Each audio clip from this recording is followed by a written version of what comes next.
മമ്മൂട്ടിയുടേതായി release ഒരുങ്ങുന്ന സിനിമയാണ് turbo. Madhuraraja എന്ന ഹിറ്റ് ചിത്രത്തിന് ശേഷം സംവിധായകൻ വൈശാഖും മമ്മൂട്ടിയും ഒന്നിക്കുന്ന ചിത്രത്തിന് തിരക്കഥ ഒരുക്കുന്നത് മിഥുൻ മാനുവൽ തോമസ് ആണ്. പ്രഖ്യാപനം മുതൽ ഏറെ ശ്രദ്ധ നേടിയ ചിത്രത്തിൻ്റെ ഓരോ അപ്ഡേറ്റുകളും ഏറെ ആവശ്യത്തോടെ സിനിമാസ്വാദകരും ആരാധകരും ഏറ്റെടുക്കുന്നത്. ഏതാനും നാളുകൾക്ക് മുമ്പായിരുന്നു ടർബോയുടെ റിലീസ് സംബന്ധിച്ച വിവരങ്ങൾ പുറത്തു വന്നത്. ജൂൺ 13 മമ്മൂട്ടി ചിത്രം തിയേറ്ററിൽ എത്തുക എന്നായിരുന്നു അണിയറക്കാർ അറിയിച്ചിരുന്നത്. എന്നാൽ ആ തീയതിയിൽ മാറ്റം വരുന്നുവെന്ന വിവരമാണ് ഇപ്പോൾ പുറത്തു വരുന്നത്. ജൂൺ 13 മുമ്പ് ടർബോ തിയേറ്ററിൽ എത്തുമെന്നാണ് സോഷ്യൽ മീഡിയ ചർച്ചകൾ. അതായത് മെയ് 23. അപ്ഡേറ്റ് ഉടൻ പുറത്തു വരുമെന്നും പറയപ്പെടുന്നുണ്ട്.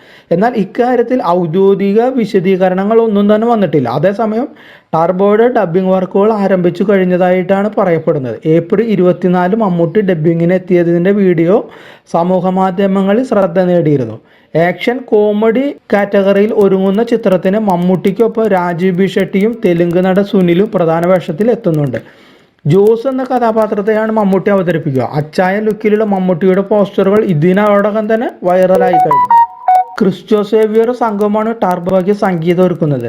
എന്തായാലും ഒരു ഇടവേളയ്ക്ക് ശേഷം മമ്മൂട്ടി ആക്ഷൻ മോഡിൽ എത്തുന്ന ചിത്രത്തിനായി കാത്തിരിക്കുകയാണ് സിനിമ ആസ്വാദകർ. അതേസമയം ബ്രഹ്മയുഗമാണ് മമ്മൂട്ടിയുടേതായി ഏറ്റവും ഒടുവിൽ റിലീസ് ചെയ്ത ചിത്രം. ഈ ചിത്രം ബ്രഹ്മയുഗം 50 കോടി ക്ലബിലും ഇടം നേടിയത്. അതായത് ഒരു ബ്ലാക്ക് ആൻഡ് വൈറ്റ് മോഡിലുള്ള ഒരു ചിത്രമായിരുന്നു അത്.